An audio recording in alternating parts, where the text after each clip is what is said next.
Welcome back दोस्तों। स्वागत है आपका हमारे चैनल में। आज हम बात करने वाले हैं बैलेंस शीट की। फाइनेंशियल स्टेटमेंट में थर्ड पार्ट होता है हमारा बैलेंस शीट का, जो कि हमें अपने फाइनेंशियल स्टेटस के बारे में बताती है, हमारे बिजनेस के फाइनेंशियल स्टेटस के बारे में बताती है। बैलेंस शीट क्या होती है, चलिए देखते हैं आज के सेशन में हम। What is balance sheet? It is a statement which shows a companies financial position at a specific point in time. जब भी कोई बिजनेस अपना ऑपरेशंस को फॉलो करता है, अपने इक्विटी से, अपने कैपिटल से, बिजनेसमैन अपना सामान जो भी अपना कैपिटल लेके आता है वो अपने बिजनेस के अंदर लगाता है। ऑपरेशंस में पूरा ईयर या एक पीरियड जो है निकाला जाता है, जिसमें वो एसेट्स और लायबिलिटीज जिनको नाम दिया जाता है, जिसको यूज करके वो अपना बिजनेस रन करता है, प्रॉफिटेबल बनाता है। और ये बैलेंस शीट जो होती है उसकी फाइनेंशियल पोजीशन को एक पीरियड के बाद बताती है कि उसके पास कितने एसेट्स बचे हुए हैं, कितने लायबिलिटीज बचे हुए हैं एज कंपेयर टू जब वो लेकर आया था। बैलेंस शीट में आप एक तरफ दिखा देते हैं एसेट्स, जितने भी एसेट्स आप अपने बिजनेस के अंदर शो कर रहे हैं, और एक तरफ दिखा देते हैं आप अपनी लायबिलिटीज। डेबिट साइड में आपके सारे एसेट्स आ जाते हैं और क्रेडिट साइड में आपकी लायबिलिटीज आ जाती हैं। Loans, accounts payable, share holder equity, कितना वो पैसा लेके आया था, कैपिटल लेके आया था या लोन लिए हुए थे उसने, या अकाउंट्स पेबल जितने भी बिल पेमेंट उसकी हैं। Cash, inventory, property, equipment, machinery, land and building, furnitures, debtors कितने हैं, ये सब आपके एसेट्स आ जाते हैं, बिजनेसमैन के एसेट्स आ जाते हैं। जैसे ही उसने बिजनेस स्टार्ट किया था उस टाइम पर क्या वैल्यू थी उनकी, और कुछ समय बीतने के बाद जब उसने बिजनेस कर लिया, कुछ अकाउंटिंग पीरियड उसका एंड होने पर आया है, तो बैलेंसेस कितने बचे हुए हैं एसेट और लाइबिलिटीज के। एसेट्स जो कंपनी ओज करती है, जितने भी उसके पास ओन करती है, सॉरी, जितने भी एसेट होते हैं उसके पास, जो भी वो ओन करती है उन्हें एसेट कहते हैं। और जितनी भी लाइबिलिटीज होती हैं एंड इक्विटी, ये दोनों एक तरफ आ जाती है। हमें इनका बैलेंस बना के चलना पड़ता है बिजनेस में, दोनों का बैलेंस बना के चलना पड़ता है। कंपोनेंट्स क्या होते हैं इसके, जो अभी हमने देखे कि एसेट्स, लाइबिलिटीज और इक्विटी, ये तीन कंपोनेंट होते हैं बैलेंस शीट के। एसेट आपकी एक साइड में आ जाती है, जितनी भी कंपनी के पास रिसोर्सेज होती हैं जिनको वो यूज करके अपने बिजनेस में बार बार यूज करके बिजनेस के ऑपरेशंस को रन कर रहा है। और लाइबिलिटीज, जितने भी उसने लोन ले रखे हैं, क्रेडिटर्स हैं जिनको उन्हें पैसा देना है, ओवरड्राफ्ट है, आउटस्टैंडिंग एक्सपेंसेस है, जितनी भी लाइबिलिटीज है वो आपकी क्रेडिट साइड में आ जाती है। प्लस उसके अंदर इक्विटी आ जाएगी, जितना भी बिजनेसमैन अपना लोन लेके, सॉरी, कैपिटल लेके अपने बिजनेस को शुरू कर रहा है। और कुछ पार्ट जो होगा रिटेन्ड अर्निंग्स का होगा, जो रिटेन्ड अर्निंग्स क्या हो गया, प्रॉफिट का कुछ पार्ट जो उसने बिजनेस के अंदर रखा हुआ होता है अपने फ्यूचर नीड्स को पूरा करने के लिए। बैलेंस शीट हमारी हमेशा बैलेंस रहेगी, जैसा कि ये नाम से बताती है, balance. Asset equals to liabilities plus equity. जब भी कोई ट्रांजैक्शन आपके बिजनेस में होगा, कोई भी फाइनेंशियल ट्रांजैक्शन होगा, तो इस इक्वेशन को हमेशा बैलेंस रखना है। अगर एसेट 1 लाख के हैं तो लाइबिलिटीज प्लस इक्विटी भी 1 लाख की होगी। प्लस माइनस दोनों में वो ट्रांजैक्शन का अफेक्ट होगा कि कौन सी चीज डेबिट हो रही है और कौन सी चीज क्रेडिट हो रही है। बैलेंस शीट का इंपॉर्टेंस क्या होता है, बिजनेस ओनर्स और मैनेजमेंट के लिए क्या इंपॉर्टेंस है, कि ये फाइनेंशियल स्नैपशॉट होता है जो कि बताता है कि हमारे पास एसेट्स कितने बच गए हैं, बिजनेस के पास कितना बचा हुआ है, और कितनी लाइबिलिटीज बिजनेस को देनी है, कितने डेप्ट हैं उसके, कितनी लाइबिलिटीज पे आउट करनी है। स्ट्रेटेजिक डिसीजंस मैनेजमेंट को बनाने में मदद करती है, प्लानिंग करने में मदद करती है। और जितने भी डेप्ट्स होते हैं, कितने डेप्ट्स हमारे पास बचे हुए हैं, कितने लेने चाहिए, वो सारी स्ट्रेटेजी बनाने में हमें बैलेंस शीट ही एक पार्ट है जो हमें मदद करता है फ्यूचर की प्लानिंग बनाने के लिए। Performance analysis help calculate returns like return on equity. जितना हमने पैसा लगा दिया है बिजनेस में, तो उसका रिटर्न हमें कितना कमाना है या कितना कमा सकते थे हम, उसके ऊपर प्लानिंग कराती है। और हमें कैपिटल स्ट्रक्चर को डिसाइड करने में मदद करती है कि हमें अपने बिजनेस का जो भी पैसा है वो किस तरीके से स्ट्रक्चराइज्ड करना है, ताकि हम फ्यूचर में और ज़्यादा बेनिफिट उठा सकें। लिक्विडिटी और सॉल्वेंसी बताती है कि reveals ability to meet short term, जितने भी शॉर्ट टर्म करंट एसेट्स और करंट लाइबिलिटीज हैं उन सबको हम किस तरीके से मैनेज करें कि बिजनेस हमारा प्रॉफिटेबिलिटी सिचुएशन में बना रहे।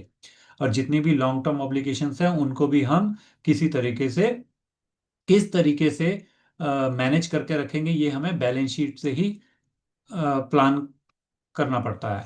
अगर इन्वेस्टर्स और लेंडर्स की बात करें, जो भी हमारे एक्सटर्नल स्टेक होल्डर्स होते हैं, उनके लिए बैलेंस शीट किस तरीके से काम करती है, किस तरीके से इंपॉर्टेंट होती है, क्योंकि ये फाइनेंशियल हेल्थ जो होती है बिजनेस की वो असेस करती है।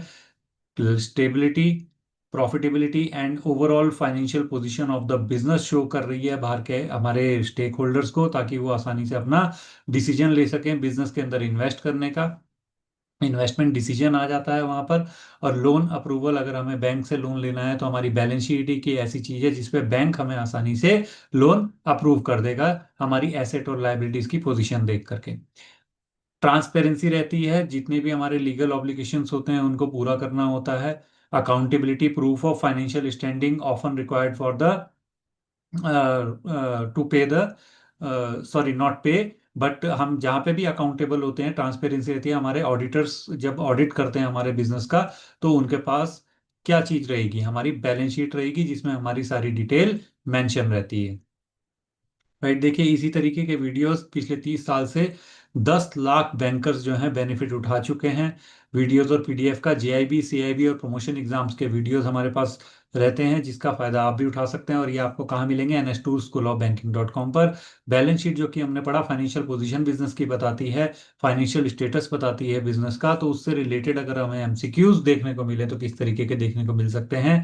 If a company purchases a machinery by taking a long term bank loan, what will be the immediate effect on the balance sheet? अगर लॉन्ग टर्म बैंक लोन लेके हमने मशीनरी खरीदी है, तो क्या वो इंक्रीज इन एसेट हो जाएगा और डिक्रीज इन इक्विटी होगा, या फिर इंक्रीज इन एसेट और इंक्रीज इन लाइबिलिटी, लाइबिलिटी भी बढ़ जाएगी हमारी, या फिर एसेट हमारे डिक्रीज हो रहे हैं और इंक्रीज इन लाइबिलिटी हो रही है, या फिर इंक्रीज इन लाइबिलिटी और डिक्रीज इन एसेट हो रहा है? देखिए हमने मशीनरी परचेज करी है, मशीनरी हमारा एसेट होता है जो कि हमेशा डेबिट होगा बिजनेस के अंदर। तो इसका आंसर होगा बी, मशीनरी एसेट है जो कि इंक्रीज हो जाती है। और बैंक लोन जो है, हमने बैंक से लोन लेके लिया है तो लाइबिलिटी भी हमारी इंक्रीज हो गई है। तो बी पार्ट इसका हमारा आंसर होगा।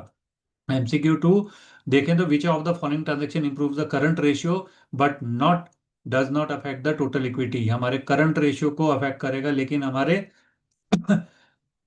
जो है transaction improve the current ratio but does not affect the total equity. Payment to creditor in cash, अगर हम क्रेडिटर्स को कैश दे रहे हैं तो क्या होता है?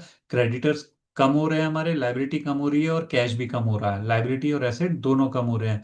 Purchase of goods on credit, goods हमारी बढ़ रही है जो कि हमारी एसेट होगी, और क्रेडिट पे यानी कि हमारे क्रेडिटर्स बढ़ रहे हैं, इंक्रीज हो रहे हैं liability. Conversion of debenture into equity share या issue of shares for cash, answer होगा हमारा D, issue of share increases cash. हमारा एसेट इंक्रीज हो जाएगा जैसे ही हम शेयर इशू करेंगे, और शेयर कैपिटल हमारी बढ़ जाएगी। थर्ड की बात करें, एक कंपनी के पास टोटल एसेट्स हैं 10 लाख के, टोटल लाइबिलिटी है 6 लाख की। If it रिपेज 1 lakh of long term dept using cash, what will be the new dept equity ratio? पे क्या असर पता चलेगा अगर वो 1 लाख रुपए जो है लॉन्ग टर्म डेप्ट में दे देती है? क्या उसका रेशियो, इनमें से कोई ऑप्शन होगा? यस होगा, उसका ऑप्शन ए होगा। सॉरी, ये ऑप्शन 1.25 होना चाहिए। क्यों होना चाहिए? कि 10 लाख उसके एसेट्स हैं, 1 लाख एसेट डाउन हो जाएंगे, लाइबिलिटी 1 लाख डाउन हो जाएगी, तो उसकी न्यू लाइबिलिटी जो होगी 5 लाख की हो जाएगी, और न्यू एसेट उसके 9 लाख के हो जाएंगे। तो 9 में से 5 जाएंगे, 4 लाख उसकी न्यू इक्विटी होगी, जिसको हम डिवाइड करके जब डेप्ट इक्विटी रेशियो निकालेंगे तो 1.25 रेशियो आएगा। राइट, तो बी पार्ट, अगर आपको एग्जैक्टली ये आंसर दे रखा है तो 1.25, और अगर 1.25 के आसपास नहीं है, 1 पॉइंट समथिंग जैसे 1.5 दे रखा है, तो आप 1 को काउंट करेंगे, इसलिए यहाँ पे ऑप्शन ए दिखाया गया है आपको। MCQ 4 की अगर बात करते हैं तो which of the following will reduce the working capital? Working capital किस तरीके से रिड्यूस हो जाती है, जिसको हम करंट एसेट्स में से करंट लायबिलिटी लेस कर देते हैं? तो होता है sale of good at profit for cash, issue of debenture, या purchase of building by issue of share, या payment of short term liability. हमारा आंसर होगा डी, क्योंकि वर्किंग कैपिटल का फॉर्मूला क्या होता है? Current asset minus current liability, जिसमें कैश हमारा कम हो रहा है, लायबिलिटी हमारी कम हो रही है, इसलिए payment of short term liability इसका आंसर होगा। MCQ 5, a company writes off bad debts against provision for doubtful debts. What is the impact on total asset? Decrease हो जाएगी, या टोटल एसेट रिमेन अनचेंज, या फिर इक्विटी डिक्रीज होती है, या लाइबिलिटी इंक्रीज हो जाती है? इसका आंसर होगा हमारा B, total asset remain unchange. Asset पे हमारा कोई भी असर पता नहीं चल रहा है, क्योंकि provision for doubtful debts already deducted from debtors when bad debts are written off against provision. तो डेटर्स हमारे कम हो जाते हैं, प्रोविजन हमारे कम हो जाते हैं, एसेट पे कोई फर्क नहीं पड़ रहा है। MCQ 6 की बात करें तो इफ अ कंपनी डेप्ट equity ratio is 2:1 and it raises funds by issuing preference share, what will be the likely impact? डेप्ट इक्विटी रेशियो इंक्रीज हो जाएगा, या डेप्ट इक्विटी रेशियो डिक्रीज हो रहा है, या नो इम्पैक्ट ऑन डेप्ट इक्विटी रेशियो, या फिर करंट रेशियो हमारा इंक्रीज हो जाएगा? इसका असर सीधा सीधा हमारा पड़ता है डेप्ट इक्विटी रेशियो पे, जो कि हमारा डिक्रीज हो जाता है। Preference share are part of equity, जो कि हमारा ओनर फंड कहलाता है इन बैलेंस शीट, नॉट डेप्ट। सो इक्विटी हमारी इंक्रीज हो जाती है, डेप्ट अनचेंज रहता है, इसलिए डेप्ट अपॉन इक्विटी करेंगे तो रेशियो जो है डिक्रीज हो जाएगा। होप आपको बैलेंस शीट का सेशन आज का अच्छा लगा, और लाइक और सब्सक्राइब जरूर करके जाइएगा, ताकि हम और भी अच्छे अच्छे वीडियोस आपके लिए लाएं। थैंक यू वेरी मच, मिलते हैं नेक्स्ट सेशन में।